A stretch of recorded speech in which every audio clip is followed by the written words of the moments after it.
Hi everyone and welcome back to Jilly's Nails. It's day 18 of 31 days of Halloween nails. And don't think for a second that I did not have to check before I said that, because I did. Today we are going to do some Nightmare Before Christmas inspired nails. We have these plates from Ujibus. I guess that's how you say it. I don't know.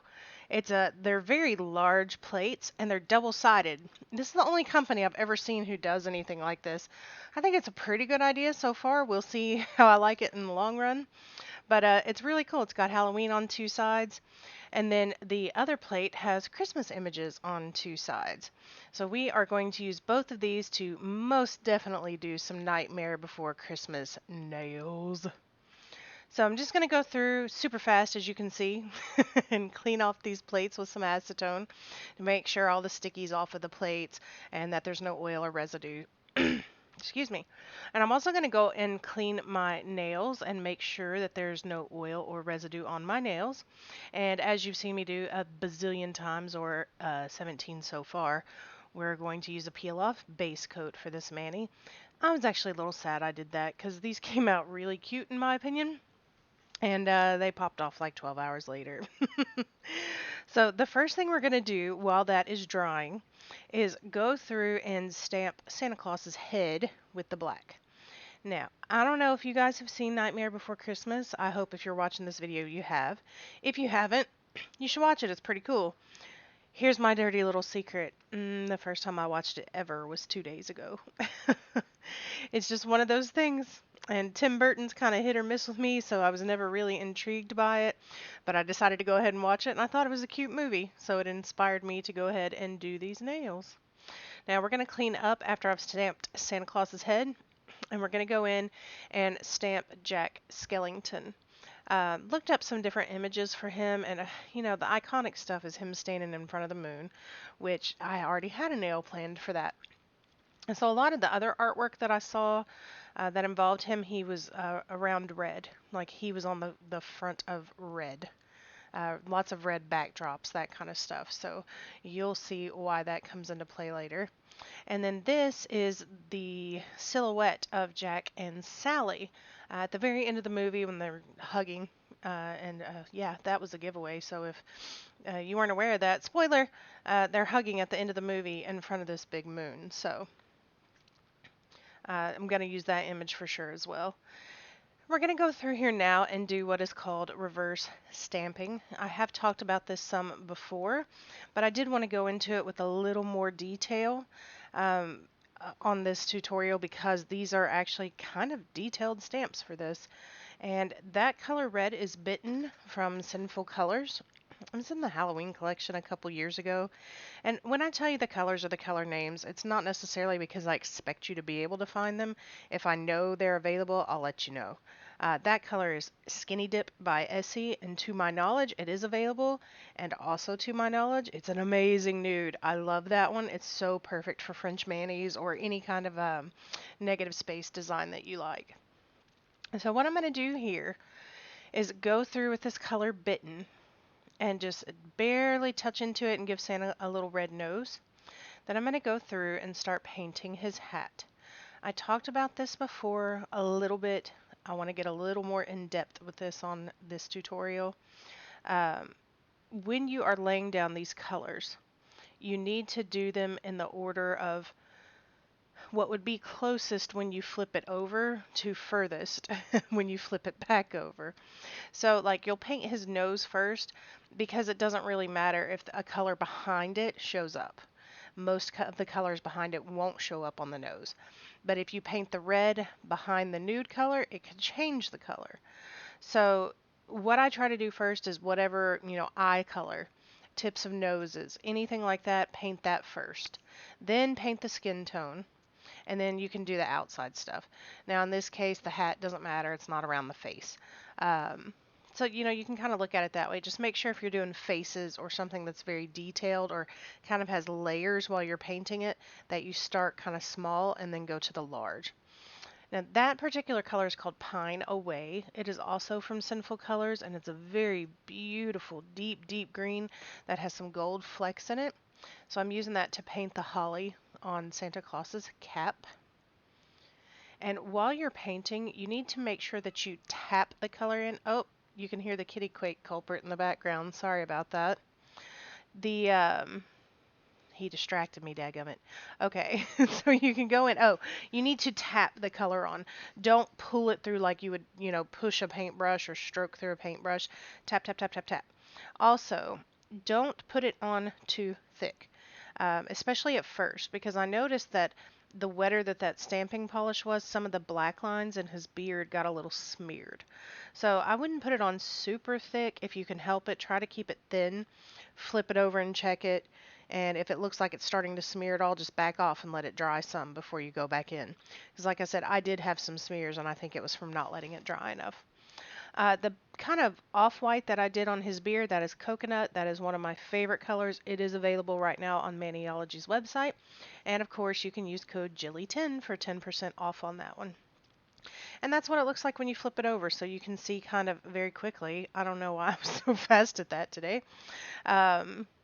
When you flip it over, you can see what it will look like when you stamp it. And then I'm just going to go in on Jack Skellington and kind of dot in his head. The rest of his body is black and the photos and things, so that's fine. Going through with that bitten color again and painting my index finger. I had forgotten this is one of Sinful Color's it's a dye-based polish, so they're a little bit thin and a little bit runnier, as you can see. And keep in mind, I can't see my cuticles when I'm filming for you, so yeah, that one's a little messy. The good news about it, though, is it comes off very, very easy for cleanup, unlike a lot of black polishes do. That red comes right off. Thank goodness. And we've got some dead space here. I am not sure why. Oh, there it is. There is my finger. I think I went and tried to clean some of it up. But again, that is that bitten color from Sinful Colors. And the next color that we're going to go in with is out of Vanessa Hudgens' collection. It's a gold. It's actually one of my favorite gold polishes ever.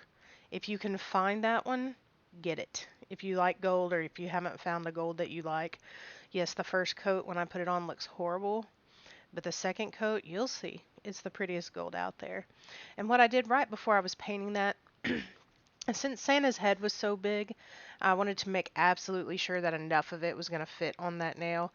I've had some breaks this week, like little chips and stuff, and I had to file some things down a little bit. So I wanted to make sure he was still going to fit. I know that looks bad on that first coat, but trust me. And this color, I think it was called, I can't remember, I think it's called Kiki. I'll have to look. It was from Bundle Monster, so it's an older Maniology color. I'm pretty sure when they had their 20 items for $20 sale, that came in my box, because I do not remember purchasing that on my own. Pretty sure that's where that came from. And especially because it has the Bundle Monster logo on it. I think that's where that came from. And this is that Blacklist matte polish from Sinful Colors again. I'm obsessed with this. It really is a one coat, especially if you had short nails. It could be a one coater for you. I always do two coats, always, when I paint nails. So I do go back in with another layer, but most people wouldn't have to. Again, I have super white tips, so a lot of times on a color like that, you might be able to see through. You can't on that one. It's just a habit. I do two coats because it's a habit. That's the truth. I'm going to go back in with the second coat of everything on there, but I wanted you to see like the different textures and how these applied. Usually I just speed through the nail polish process, but you can see that one's kind of runny and I'm getting it everywhere. So I'm going to have to clean that up. That gold one goes on so nice, and here's where the magic happens. Look at it. There it goes. It's this beautiful kind of foiled, perfectly yellow foiled gold color. And because it has that kind of foil texture in it, I don't know if you'll be able to see it on film or not, but it makes the Santa hat look kind of glittery. And this one again from Maniology, yeah, it went on perfect. That one is almost the color of butter, and I don't know, camel. I don't know what you'd call that color, but it went on perfect. I was actually very surprised and very impressed with that one. And then again, I was like, where did I get this? I don't remember buying this. And so I had to have come in that 20 for 20 special. Just going back through and double checking my thumb and my pinky. Those are both nails that are very, very difficult for me to see, and I usually miss some of the edges. when I'm filming them on camera. So sometimes if you see my hand go away and all of a sudden the side is done, that's why. It's because I can't see it. Now, when I put the top coat on those, which I'm about to do, I have not mentioned this, I don't think, about the Sally Hansen top coat. Again, it is one of my favorites. I highly recommend it, but it does have some drawbacks. And one of those is sometimes, for some reason, it can get bubbles in it. It had bubbles in it today. I didn't see it. No, I didn't shake it up. A lot of people think that shaking a polish causes bubbles. I don't know why it had the bubbles in it. Um, and so on my pinky and my thumbnail, it showed up. So when you look at the actual pictures, you'll be able to see some of the bubbles in it. I don't care. It's still cute. I like it. And I'm just going to go in now and put off the peel off latex and let that dry. And I started to sponge this lighter yellow color on, and it just didn't do anything. So I went in and just painted it on. The iconic kind of concept from this show is this big moon, and they're all in front of this big moon. It doesn't show up on camera, but in person you could see the difference where it was darker around the edges and lighter in the middle. And what I'm doing here on this stamp is going through where I got some of the white outside of the lines, and you can kind of take a cuticle stick or something small and just don't be careful not to damage your stamp, but you can kind of tap those back over and make them fold on themselves and just stamp it down and you can't see it. Sometimes you can scratch it off too, depending on how firm the stamper is. And right here you'll see I'm going through and trying to correct. When I pressed down, I wiggled it and it kind of smudged the mani just a little bit, kind of put some wrinkles in it. So me tapping it was getting it back out of place. We're going to go in next with that Santa Claus and stamp him down. And as you can see, he went over the edge of my nail. That's okay. I'm going to take a cuticle pusher later and just push that down to the back of my nail. And this last one is the silhouette of those two standing there together in front of the big full moon, which again is iconic from the movie, I would say for sure. And we're going to clean up the little messy edges that I have, and I accidentally got some white when I stamped that down. I'm not sure how that happened, so I went back in with the red and kind of touched up around the edges, and of course while I was doing that, then I tapped back into the white and had to go back and correct that, because you know, after you've been doing a mani for an hour and a half, everything always goes perfect. So we just touched that white in. I'm going to let all of that dry, put a top coat on, and show you our little end result. I love this one, and if you don't know the story, I think it fits the storyline very well. You should watch the movie. So if you liked that video and if you learned something, please click on my face and subscribe, and click in the upper right hand corner and check out some more of what I've done. Thanks for watching. Bye.